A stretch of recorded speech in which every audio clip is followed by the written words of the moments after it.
šalta.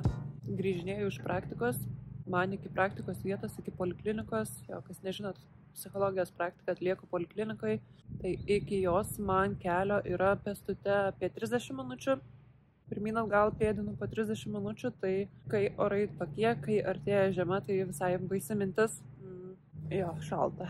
Nežinau, bandysiu šitą savaitę vloginti, o kaip išeis, nežinau, nes tokia išsimėčiusi padrika savaitė nusimato.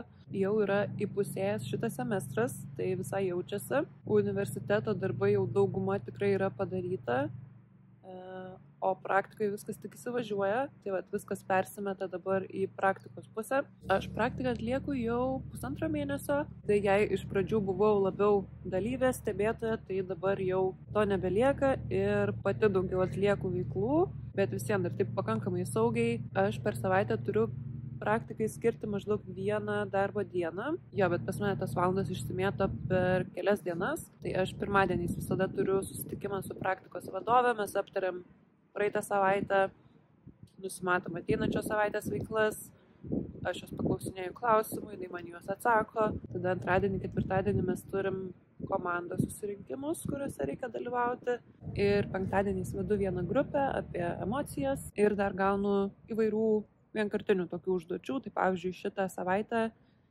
teisingiau praeitą savaitę turėjau atlikti intelekto vertinimą vienai pacientei, šiandien pristačiau jai rezultatus, o individualių konsultacijų dar neturiu, bet jau laukiam, kada prisirašys nauji pacientai ir juos greičiausiai man ir siūs. Tai bus įdomu, gal net šitą savaitę turėsiu pirmą pacientą.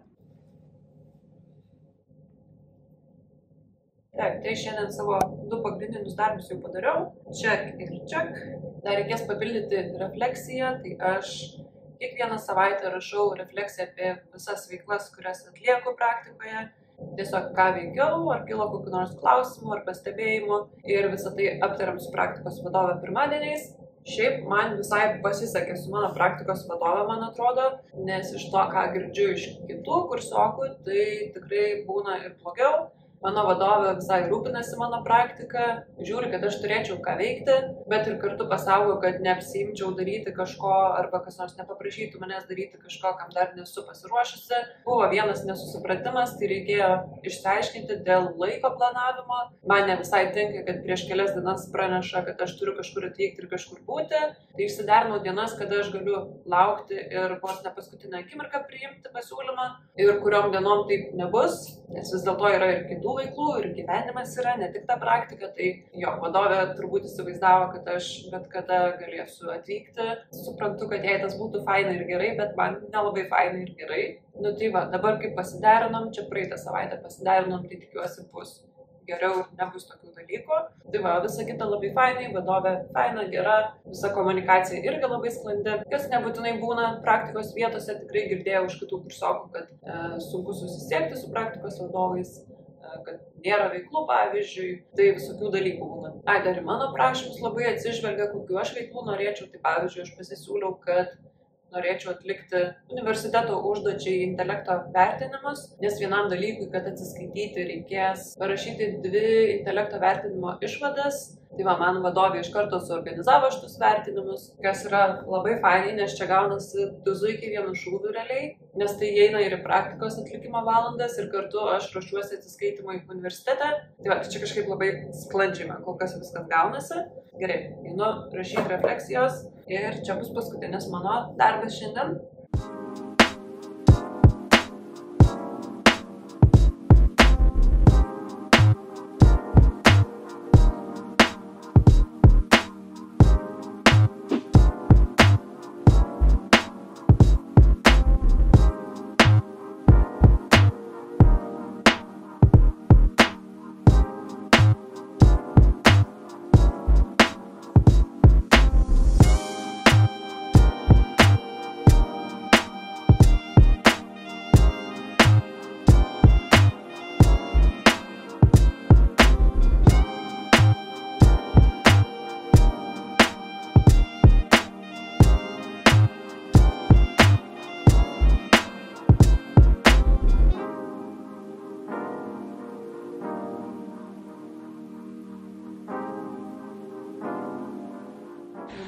paskaitas. Šiandien paskaitos vyksta Saulėtekį.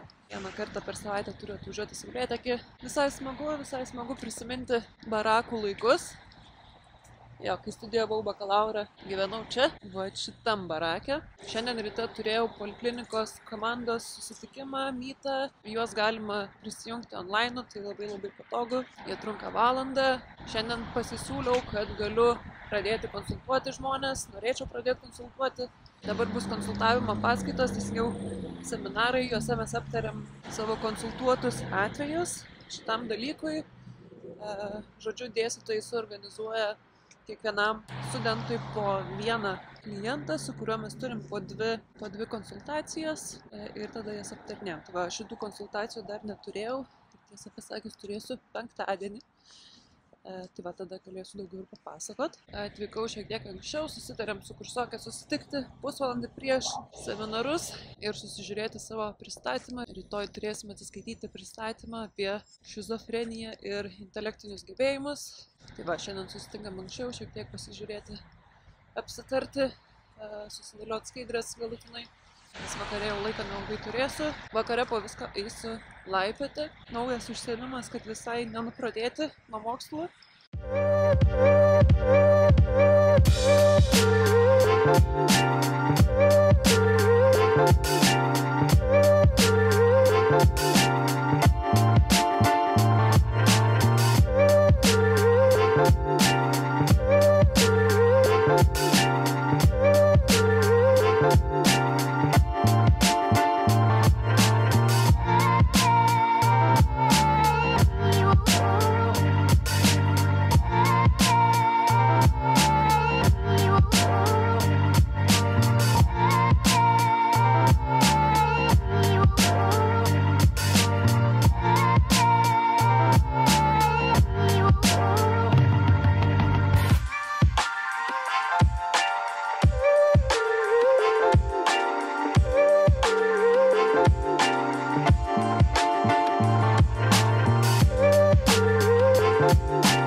Mano rytas buvo kažkoks lėtas, kažkoks nerangus. Jo, vis dėlto prezentacijos vis dar kelia nerimą, net po šitiek metų praktikos, po šitiek prezentacijų. Va, ryte kartojausi savo prezentaciją. Visai gali būti, kad čia yra apskritai paskutinė prezentacija mano studijose, tokia komandinė, ta prasme, kažkokios analizuotos literatūros pristatymas. Nes aišku, dar magistro pristatymai bus, dar bus individualių atsiskaitymų pristatymai. Bet jau va tokio pobūdžio gal ir paskutinė. Tai va, sentimentalu. Ne, iš tikrųjų nesentimentalu. Nepasilgsiu tikrai pristatymu. Tai va, šiandien 2 arba 3 paskaitos nusimato, o po jų nieko neveiksiu.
absoliuti galaukė, tai labai fainai, kad nereikia niekur eiti. Tik vėl atsėdėjau komandiniam susirinkime ir po to eisiu ruoštis užsiėmimui, kurį vesiu rytoj poliklinikoje. Tai va, tą visai šiaip užtrunka padaryti, nes užsiėmimas turi būti valandos ilgio, tai visai reikia sugalvoti, ką ten veikti per tą valandą. Bet dabar ne apie tai, noriu pasidalinti gerom naujienom. Sužinojau Max gerą naujieną. Nežinau, šiuo metu turbūt geresnių naujienų ir negalėčiau sulaukti. Tai gavau žinią, kad man paskirtas studijų kainos kompensavimas už pirmus metus, kas yra žiauriai gerai. Kaip žinot, aš studijuoju mokamai vietoj, magistro studijos nors tik 2 metai vis vien nėra pigios, tai man čia taip gerai iš tikrųjų. Aš taip ir planavau, tokį iš tikrųjų planą ir turėjau, kad kai studijuosiu, nedirbsiu kažkokio dar darbo šalia, kad galėčiau visiškai susitelkti į mokslus, pasiekti gerų rezultatų ir gauti kainos kompensaciją, nes realiai dabar ta suma, kurią aš atgausiu, tai yra tolygu, kad aš studijuočiau ir dar šalia turėčiau nepilno etato kažkokį darbelį. Tai va, tai vietoj to aš buvau sugalvojus savo tikslą, kad man nereikėtų dirbti savo darbą, pasidarysiu gerą mokymąsi. Aišku, čia šiek tiek buvo rizikos, nes kaip ir tų vietų kompensavimui nėra labai daug, tvarka irgi nėra labai aiški, tai galiausiai niekada nežinai, kaip čia tau pasiseks, bet va, man pasisekė, kiek žinau, jeigu gerai supratau, tai tokių vietų psichologijos apskritai krypčiai VU buvo paskirta 9 vietos, 9 galimybės gauti studijų kompensaciją už praėjusius metus. Tai čia, kaip suprantu, per visas psichologijos programas, tai tiek bakalauro ir tiek visas 5 magistro programas. Tai čia aš taip primečiau, paskaičiavau, kad per visas programas greičiausiai yra apie 200 žmonių. Tada iš jų kokia pusė studijuoja mokamose vietose, tai va, realiai maždaug 100 žmonių konkuruoja tarpusavyje savo mokymosi rezultatais ir 9 iš jų turėjo galimybę gauti tą kompensaciją. Nes studijų kompensaciją gali gauti tie, kurie studijuoja mokamai vietoj, bet kurie šiaip nėra išnaudoję savo nemokamos studijų vietos galimybės ir kurie turi aukščiausius studijų rezultatus. Kriterijai tokie.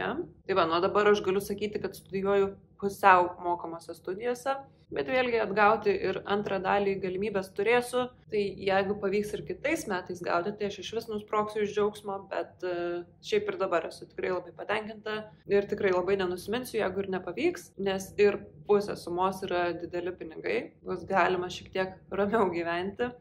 Tingiu šiandien kažką daryti, bet reikia. Gerai. Ačiū už dėmesį, einu darbuotis.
Vakar net nevloginau, nenorėjau blaškyti dėmesio ir norėjau nukreipti visą energiją praktikai. Nuo 9 valandos ryto turėjau psichodiagnostikos stebėjimą. Tai tiesiog stebėjau, kaip mano praktikos vadovė atlieka psichologinius testus ir po to su ja visą tai aptariam. Taip pat ten tik vietoj sužinojau, kad turėsiu konsultuoti pacientę, vesti pirmą psichologinę konsultaciją, tai tokio stresiuko gavau, bet neilgam, nes sužinojom, kad pacientė šiandien neateis. Tai tuomet kita konsultacija su ja bus kitą penktadienį ir kitą savaitę gausiu konsultuoti dar vieną pacientę. Tai va, po truputį užsiveda veiklos ir džiugu, bet ir nerimas tuo pačiu aišku. Tai va, ką dar vakar veikiau? Vedžiau grupinį užsiėmimą, skaičiau pacienčių, kurias konsultuosiu ligos istorijas ir po to grįžau namo ir turėjau nuotolinę konsultaciją, kuri visumoje praėjo gerai, bet visada galima ir geriau. Ne, šiaip mane labai blaškė ir nervino tai, kad buvo daromas įrašas, aš įrašinėjau garsą tą įrašą po to perklauso mūsų dėstytoja ir pakomentuoja, tai aš kažkaip vis dirščiau į telefoną, vis iškildavo tas vaizdinys, kad dėstytoja to klausysis. Tas visai trukdė, aišku, realybėj konsultuojant taip nebus, čia tokia proceso dalis šitų studijų, tai reikia atkentėti. Ir kitą penktadienį turėsiu antrą tokią konsultaciją su ta pačia kliente ir bus atsiskaityta. Šitą savaitę išgyvenau kažkaip, kuo toliau, tuo labiau jaučiasi, kad čia yra tiesiog išgyvenimas nuo savaitgalio iki kito savaitgalio. Ne juokas, tos magistro studijos, tikrai yra ką veikti, tikrai yra iššūkių, bet po truputį, va jau ir lapkritis baiginėjasi, viskas bus gerai. Parašykit man ką nors komentaruose, kaip jums sekasi, kaip gyvenat, gal turit kokių nors klausimų, kurie jums aktualūs, į kuriuos aš galėčiau atsakyti. Tai brūkštelkit man ir pasubscribinkit ir aš tada grįšiu su šitų kontentukų vėl ir mes matysimės. Tai paspauskit tą mygtuką ir mes pasimatysime kitame video labai greitai. Ate!